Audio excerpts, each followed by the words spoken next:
गोविंद सिंह को याद नहीं करते, ईसा मसीह को याद कर लेते हैं। और हमारे भवसंघ के सनातन धर्मियों के बच्चे ले जा करके कैंडल लेकर के चर्च के बाहर जाकर के ईसा मसीह का जन्मदिन मनाने के लिए खड़े हो जाते हैं, पर हमारे उन्हीं वंशजों को, उन्हीं नौजवानों को, उन्हीं बच्चों को, उन्हीं बच्चियों को ये नहीं पता रहता कि गुरु गोविंद सिंह के बालक भी इसी समय हमारी रक्षा के लिए बलिदान हुए थे। शंकर भगवान के झूठे चरित्र को, निकृष्ट चरित्र को, पापात्मा चरित्र को, दुरात्मा युक्त चरित्र को पढ़ेगा तो वो कभी शंकर भगवान का भक्त रह ही नहीं सकता। इसीलिए तुम ध्यानी शंकर को हटा करके गंजेड़ी शंकर को उसमें डालो। हमारे घरों में, हमारे हृदयों में, हमारे मनों में वो बात घुसी हुई है कि गुरुकुल में पढ़ने वाला क्या बन सकता है। ये गुरुकुल परंपरा तो बहुत पुरानी चीज है, ये तो ओल्ड फैशन है। गुरुकुल में पढ़ करके तो मेरा बेटा आउटडेटेड हो जाएगा, गुरुकुल में पढ़ करके तो मेरी बेटी ओल्ड फैशन हो जाएगी, गुरुकुल में पढ़ करके तो मेरा बेटा चोटी वाला बन सकता है, धोती वाला बन सकता है, लंगोटी वाला बन सकता है, पंडित बन सकता है, पुरोहित बन सकता है, ब्राह्मण बन सकता है, और इससे अधिक मेरा गुरुकुल में पढ़ करके बच्चा कुछ नहीं बन सकता। क्योंकि हमने कभी पुस्तकें उठा करके देखी नहीं, इतिहास को पढ़ा नहीं कि शल्य चिकित्सा का जनक भारत ही केवल सुश्रुत को नहीं मानता, ऑस्ट्रेलिया के कई चिकित्सक संस्थान भी मानते हैं। और जिन्होंने पढ़ा होगा वो जानते हैं कि ऑस्ट्रेलिया के कई मेडिकल इंस्टीट्यूशंस के बाहर सुश्रुत की प्रतिमा लगी हुई है और उसके ऊपर लिखा हुआ है फादर ऑफ सर्जरी महर्षि सुश्रुत। ये सुश्रुत कहीं ऑक्सफोर्ड में पढ़ने नहीं गए थे, कहीं कैम्ब्रिज में पढ़ने नहीं गए थे। भारत मां के लाल चले।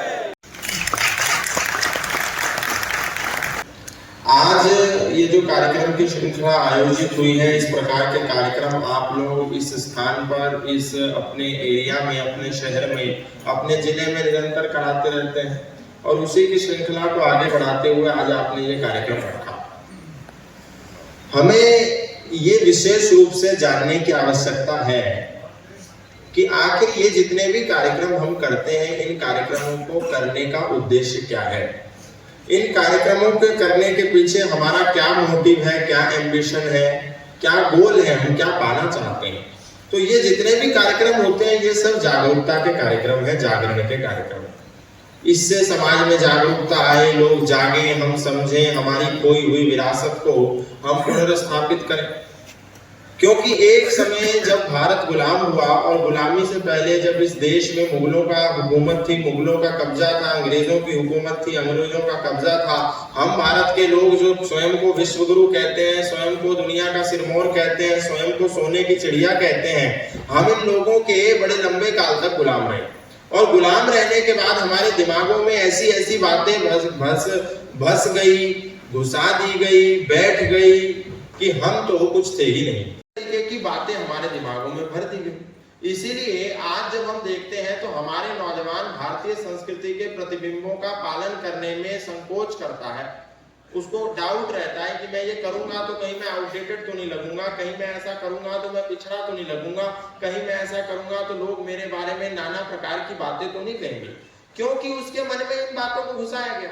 हमारे लोग एक सच को छुपा करके झूठ को जब 1000 बार बोला जाता है तो वो झूठ ही इंसान को सच लगने लगता है। और यही हमारी नौजवान पीढ़ी के साथ, हमारे साथ किया गया। झूठ बार बार बोला गया और हम उस पर यकीन करते गए, उस पर विश्वास करते गए, और हमने उस झूठ को छांट करके सच को परोसा नहीं।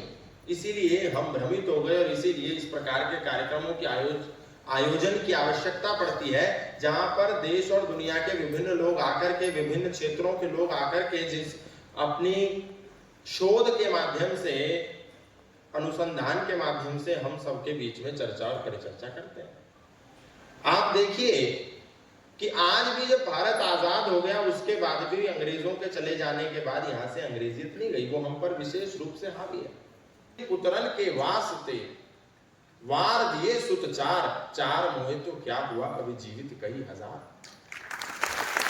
जिस व्यक्ति ने इतनी बड़ी बात कही, त्याग की, बलिदान की, जब उनको कहा गया कि हम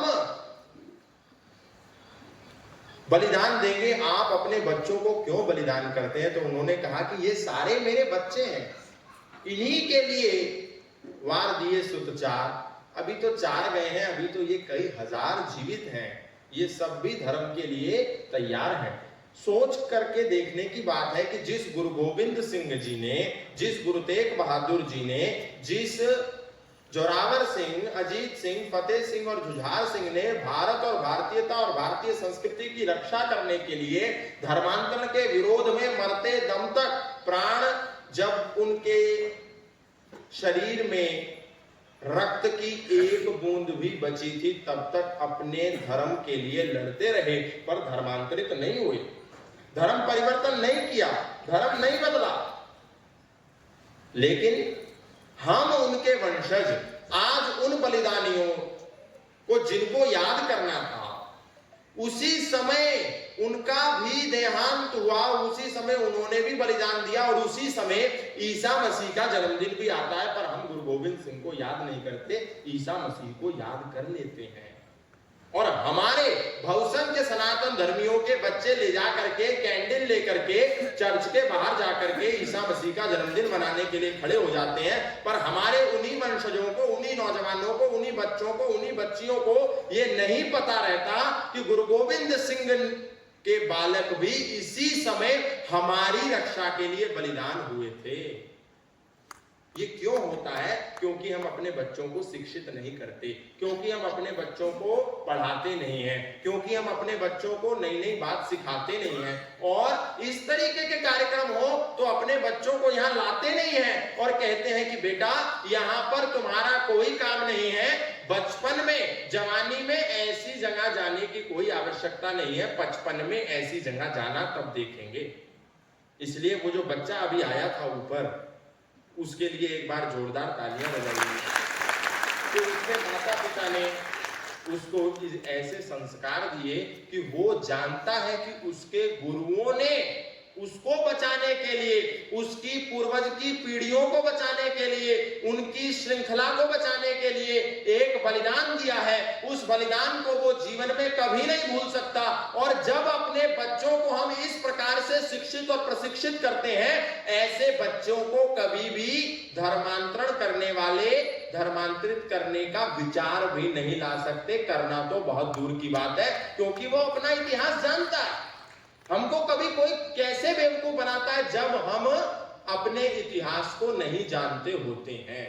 हम नहीं जानते कि हमारी शिक्षा व्यवस्था कितनी महान थी, हम नहीं जानते कि हमारे गुरुकुल परंपरा कितनी महान थी, हम नहीं जानते कि हमारा शिक्षण प्रशिक्षण कितना महान था, हम नहीं जानते कि हमारे गुरुकुलों में वेद के साथ साथ विज्ञान पढ़ाया जाता था, हम नहीं जानते कि हमारे गुरुकुलों में योग के साथ साथ मनोविज्ञान पढ़ाया जाता था, हम नहीं जानते कि हमारे गुरुकुलों में सर्जरी विज्ञान पढ़ाया जाता था, शल्य चिकित्सा पढ़ाई जाती थी, औषध विज्ञान पढ़ाया जाता था, अभियांत्रिकी सिखाई जाती थी। हम नहीं जानते। इसीलिए दुनिया में कोई भी आकर के कह देता है कि जब अंग्रेज भारत नहीं आए थे, उससे पहले भारत में कोई शिक्षा व्यवस्था नहीं थी। हम पढ़ें, इतिहास को पढ़ें, ग्रंथों को पढ़ें, स्वाध्याय करें तो हमको पता चले, क्योंकि हम नहीं पढ़ते। इसीलिए मार्क्स गर्मी ने कहा कि जो लोग अपनी भाषा, अपनी संस्कृति, अपनी परंपराओं से कट जाते हैं, विच्छेदित हो जाते हैं, वो वैसे ही होते हैं मानो जैसे कोई पेड़ अपनी जड़ से कट गया हो। लेकिन यदि हम पढ़ें तो हमको पता चले कि ये जो झूठ बोला गया कि हम शिक्षा में बहुत पीछे थे, क्योंकि यदि ऐसा होता तो लॉर्ड मैकाले ब्रिटिश पार्लियामेंट में 2 फरवरी 1835 को खड़े होकर के ये नहीं कहता, I have travelled across the length and breadth of India but I have not seen one person who is beggar, who is thief. Such wealth I have seen in this country, people of such high caliber, that I do not think we will ever conquer this nation unless we break the very backbone of this country, which is her spiritual and cultural heritage. So if we want to break this backbone, we need to replace the old and ancient education system of India, so that we can make them what we want them to be, a truly dominant nation. किसी और ने नहीं कहा, Macaulay खुद कह रहा है। लेकिन क्योंकि हमने नहीं पढ़ा, इसीलिए किसी ने भी आकर के हमको कहा कि भारत में अंग्रेजों के आने से पहले शिक्षा व्यवस्था नहीं थी, हम सपेरों के देश थे, हम फकीरों के देश थे, हम पत्ते बांध करके रहते थे। हमको मानना पड़ा।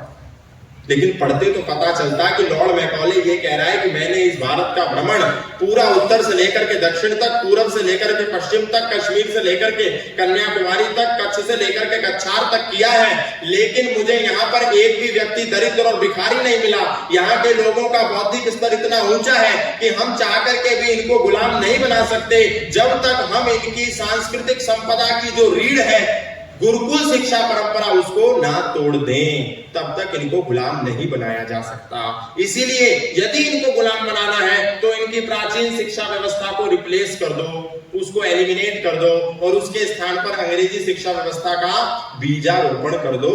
उसके बाद हम इनको गुलाम बना पाएंगे और वैसा बना पाएंगे जैसा हम चाहते हैं।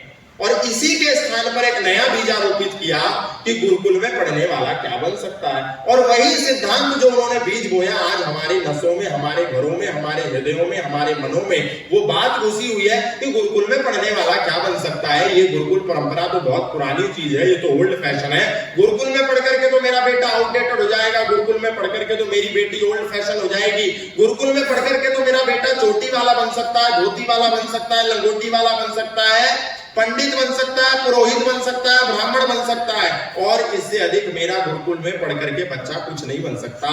क्योंकि हमने कभी पुस्तकें उठा करके देखी नहीं, इतिहास को पढ़ा नहीं कि शल्य चिकित्सा का जनक भारत ही केवल सुश्रुत को नहीं मानता, ऑस्ट्रेलिया के कई चिकित्सक संस्थान भी मानते हैं, और जिन्होंने पढ़ा होगा वो जानते हैं कि ऑस्ट्रेलिया के कई मेडिकल इंस्टीट्यूशंस के बाहर सुश्रुत की प्रतिमा लगी हुई है और उसके ऊपर लिखा हुआ है फादर ऑफ सर्जरी महर्षि सुश्रुत। ये सुश्रुत कहीं ऑक्सफोर्ड में पढ़ने नहीं गए थे, कहीं कैम्ब्रिज में पढ़ने नहीं गए थे, ये सुश्रुत कहीं पर भी जाकर के विदेशी विश्वविद्यालय में नहीं पढ़े थे। इस सुश्रुत नाम के महर्षि ने यदि कहीं शिक्षा ली थी, कहीं प्रशिक्षण लिया था, तो वो गुरुकुलों में ही लिया था। लेकिन क्योंकि हम नहीं जानते, इसलिए कोई भी कह देता है कि गुरुकुल में पढ़ करके डॉक्टर नहीं बना जा सकता। हम ये नहीं जानते कि विमान को पहले बनाने वाला, उड़ाने वाला यदि कोई था तो महर्षि भारद्वाज थे, जिन्होंने विमान शास्त्र नाम की एक बृहद ग्रंथ लिखा और उसमें 300 प्रकार के विमान बनाने की विद्या को संग्रहित किया, और उसी को पढ़ करके शिवकर बापूजी तलपड़े ने सन 1900 में विमान तैयार करा। 1902 में लगभग उन्होंने जुहू की चौपाटी पर वो विमान उड़ाया। कहां से उड़ाया? वो वेद पढ़ करके उड़ाया, ऋग्वेदादि भाष्य भूमिका पढ़ करके उन्होंने इस प्रशिक्षण को किया। लेकिन हम क्योंकि नहीं जानते इतिहास के इन बिंदुओं को, इतिहास के इन तथ्यों को हम नहीं जानते, इसीलिए हम कहते हैं गुरुकुल में और वेदों में क्या रखा है, ये तो गडरियों के गीत हैं। खुद ही हम इस बात को कहते हैं और अपने बच्चों के मन में भी इसी को घुसाते हैं। हम यदि पढ़ें तो हमें पता चलेगा कि विश्व आज दुनिया का सबसे बड़ा मनोवैज्ञानिक किसी पाश्चात्य देश के व्यक्ति को नहीं मानता। वो ये कहता है, पाश्चात्य देश स्वयं कहते हैं, अमेरिका स्वयं कहता है, कनाडा स्वयं कहता है, ऑस्ट्रेलिया स्वयं कहता है, रशिया और यूक्रेन स्वयं कहता है कि दुनिया का सबसे बड़ा मनोवैज्ञानिक, मनोचिकित्सक यदि कोई है तो वो योगेश्वर भगवान श्री कृष्ण है, जिन्होंने मनों में आए हुए विकारों को तत्काल प्रभाव से भगवत गीता की काउंसलिंग दे करके अर्जुन के मनों से अंधकार के बादल को छाटा, और इतने बड़े सामने खड़े हुए जन समूह जो युद्ध के लिए आया था, लाखों की सेना लेकर के, उससे लड़ने के लिए प्रेरित किया। एक ऐसे व्यक्ति को प्रेरित किया जिसके मन में डिप्रेशन, एंजाइटी और स्ट्रेस ने आकर के घर बना लिया था।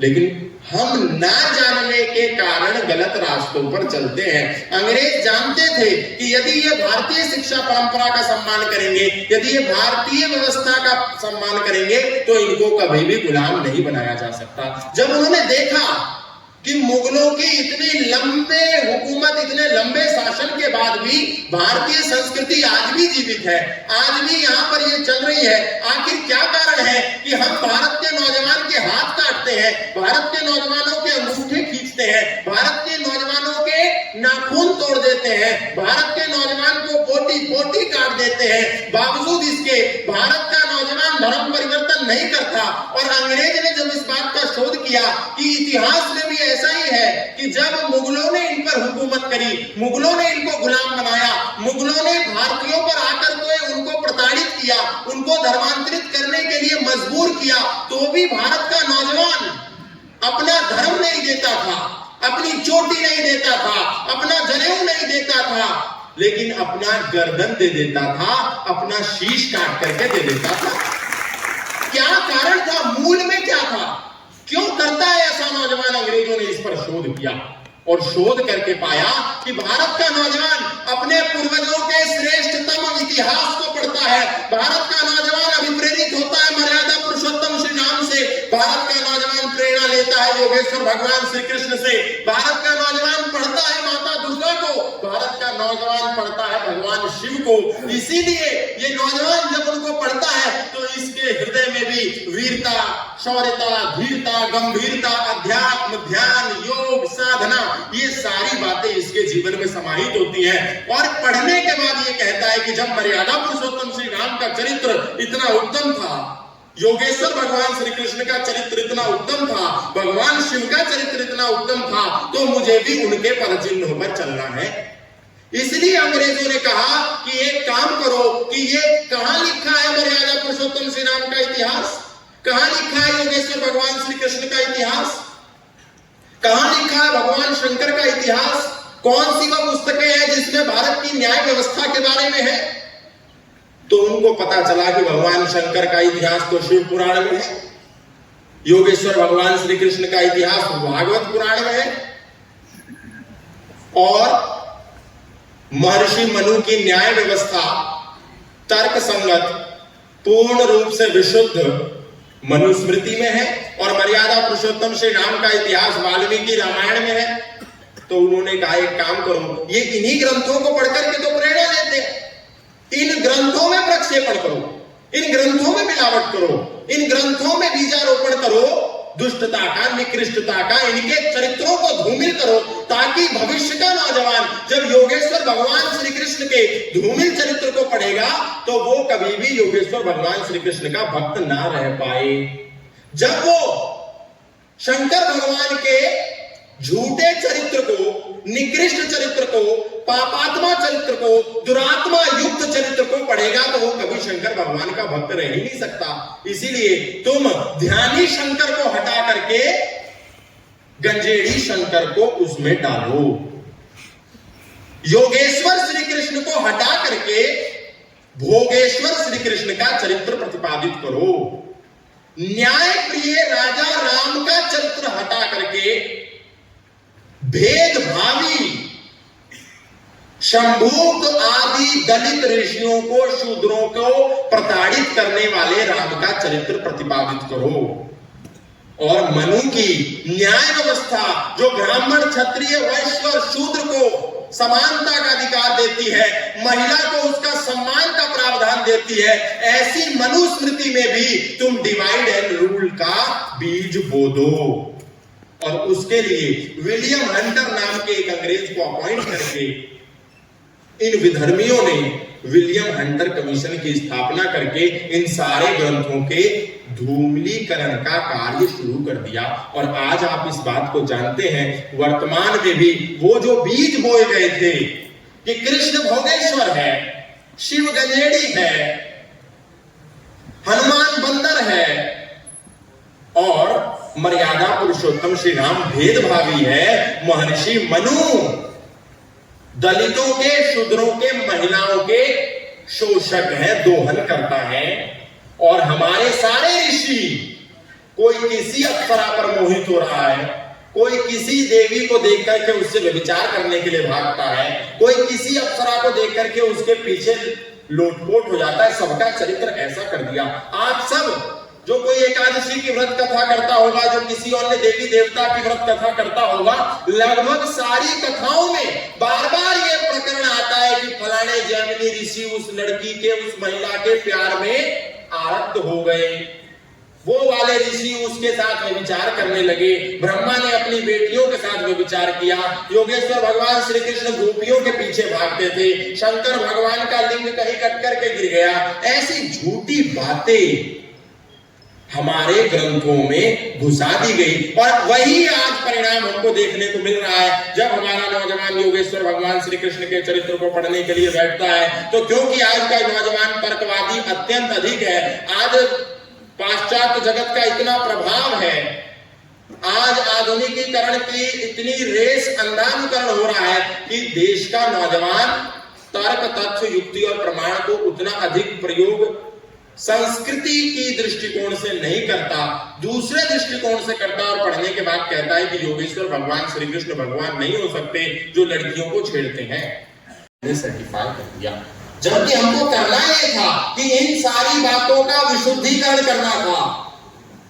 आज आप ये सब जानते हैं कि महर्षि मनु को लेकर के देश में कितना विवाद चल रहा है कि मनु शूद्रों के दलन करता है, मनु शूद्रों के विरोधी है, मनु ने शूद्रों का शोषण करने का प्रावधान दिया, मनु ने महिलाओं का शोषण करने का प्रावधान दिया। हम सब इस बात को जानते हैं, हमने यही सुना है। इसीलिए हर कोई व्यक्ति और बहुसंख्य में सनातन धर्मी भी आज मनुस्मृति का विरोध कर रहे हैं, लेकिन उन्होंने कभी भी मनुस्मृति को उठा करके नहीं पढ़ा। संसद में बैठे हुए जितने भी लोग मनुस्मृति को गाली दे रहे हैं, महर्षि मनु के पुत्रों का दहन कर रहे हैं, वो सारे लोग कभी भी मनुस्मृति को देखे भी नहीं है। बिना देखे, बिना पढ़े, बिना जाने ही मनुस्मृति को गाली दे रहे हैं।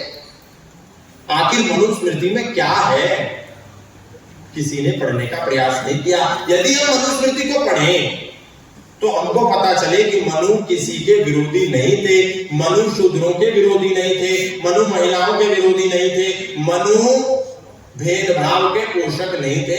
महर्षि मनु ने तो ये तक कहा, शूद्रो ब्राह्मण तामेति ब्राह्मणश्चैति शूद्रतां क्षत्रिया जातमेवं तु विद्या द्वेषा तथैव च। एक शूद्र व्यक्ति भी यदि पढ़ता है, लिखता है, वेदों का अध्ययन करता है, स्वाध्याय करता है, ज्ञान लेता है, ज्ञान अर्जित करता है, गुरुओं के शरणों में बैठ करके, तो एक शूद्र भी ब्राह्मण हो जाता है।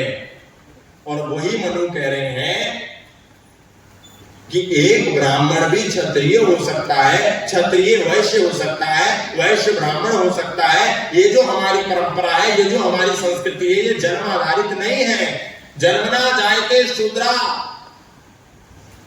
संस्कारात् भवेत् द्विजा, वेद पाठात् भवेत् विप्रा ब्रह्म जानात् इति ब्राह्मणा। कोई द्विवेदी है, कोई त्रिवेदी है, कोई चतुर्वेदी है, कोई चौबे है, कोई दुबे है, कोई शर्मा है, कोई मिश्रा है, इतने भर से कोई ब्राह्मण नहीं हो सकता। महर्षि मनु कह रहे हैं, जैसे एक एमबीबीएस डॉक्टर का बेटा इसीलिए डॉक्टर नहीं हो सकता क्योंकि उसके पिता एमबीबीएस डॉक्टर थे। अगर उस एमबीबीएस डॉक्टर के एमडी डॉक्टर के पुत्र को डॉक्टर बनना है तो उसको भी एमबीबीएस करना होगा, उसको भी एमडी करना होगा, तभी वो डॉक्टर बन सकता है। केवल इसलिए कोई डॉक्टर नहीं बन सकता कि उसके पिता थे, केवल इसलिए कोई विधायक ऐसे नहीं बन जाता बिना चुनाव लड़े कि उसके पिता विधायक थे, केवल इसलिए कोई इंजीनियर अभियंत्रिकी नहीं बन सकता कि उसके पिता इंजीनियर थे। उसको बनने के लिए गुण, कर्म, स्वभाव और योग्यता विकसित करनी पड़ती है, तब जाकर के डॉक्टर का बेटा डॉक्टर बनता है। लेकिन यदि डॉक्टर के बेटे ने नीट का एग्जाम देकर के एमबीबीएस और एमडी नहीं किया है और सरहद पर जाकर के बंदूक लेकर के खड़ा है, तो वो डॉक्टर का बेटा डॉक्टर नहीं, फौजी है। इसी प्रकार से ब्राह्मण का बेटा ब्राह्मण तभी होगा जब वो ब्रह्म को जानेगा, वेद को जानेगा, इनका अध्ययन अध्यापन करेगा, पठन पाठन में इसको लाएगा, तभी वो ब्राह्मण हो सकता है। ये महर्षि मनु की संस्कृति है, उनका विधान है। लेकिन हमने नहीं जाने बिना, नहीं पढ़े बिना उनको गाली दे रहे हैं। यदि हम पढ़ेंगे तो हमको पता चलेगा। महर्षि मनु कह रहे हैं, अष्टापाद्यम तु शूद्रस्यास्ते भवति किल्बिषम। तो ब्राह्मणवादी महर्षि मनु हुए क्या? वो तो शूद्रवादी है, शूद्र का पक्ष ले रहे हैं, क्योंकि वो ये जानते हैं कि एक शूद्र व्यक्ति अनभिज्ञ है। वो किस क्रिया की क्या प्रतिक्रिया होगी वो नहीं जानता है, इसीलिए वो शूद्र है।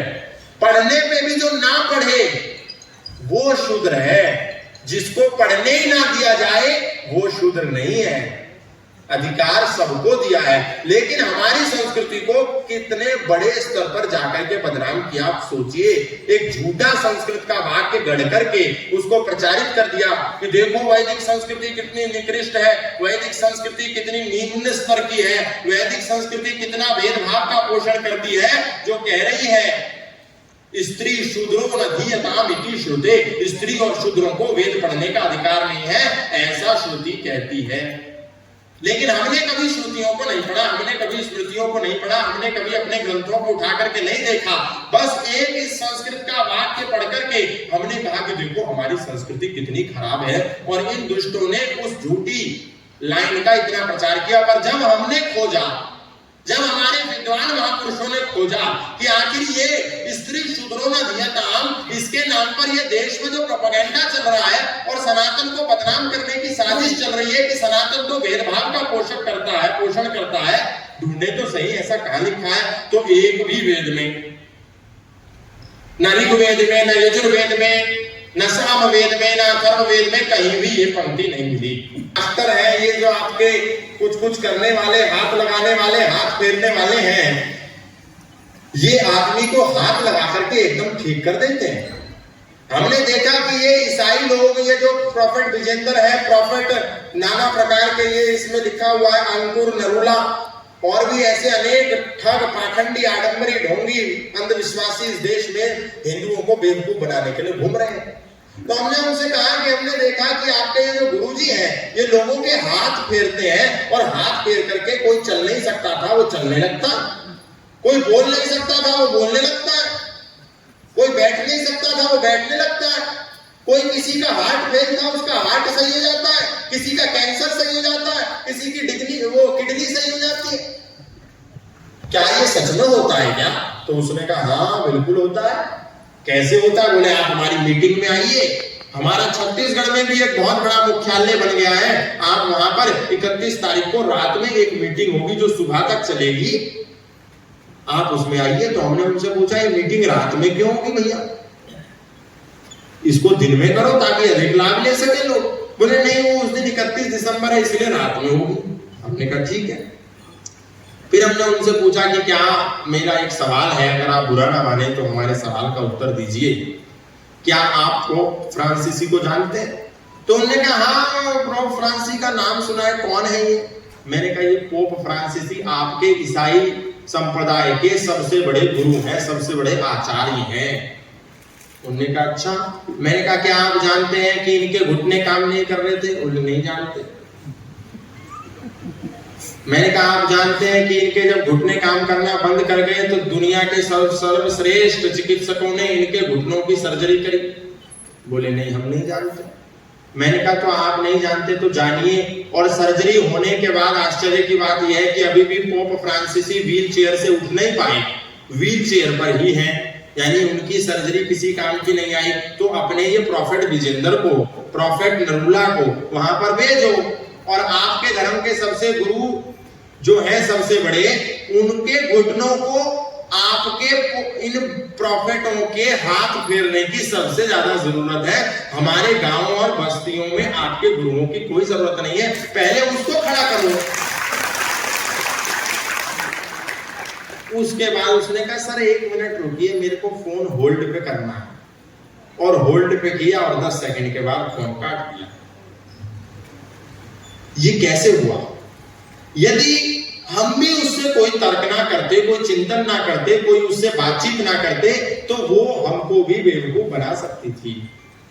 और ऐसे वो दिन में 85 लोगों को बेवकूफ बनाती है।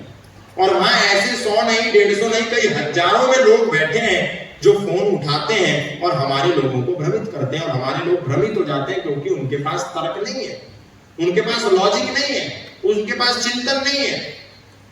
और उसके बाद चिंतन के अभाव में भी हम सब मिलकर के कहते हैं हम सब हिंदू राष्ट्र बनाएंगे, हम सब भारत को अखंड बनाएंगे, देश की रक्षा कौन करेगा? हम करेंगे, हम करेंगे, देश की रक्षा कौन करेगा? हम करेंगे, हम करेंगे। पर ये देश है क्या? देश की रक्षा कैसे होगी? देश क्या होता है, राष्ट्र क्या होता है, ये जाने बिना हम केवल ये कोरे नारे लगाते रहे, जय जय श्री राम, वंदे मातरम, भारत माता की जय, तो ये केवल नारे बनकर के रह जाएंगे। हम देश की रक्षा दुनिया में कभी भी नहीं कर पाएंगे।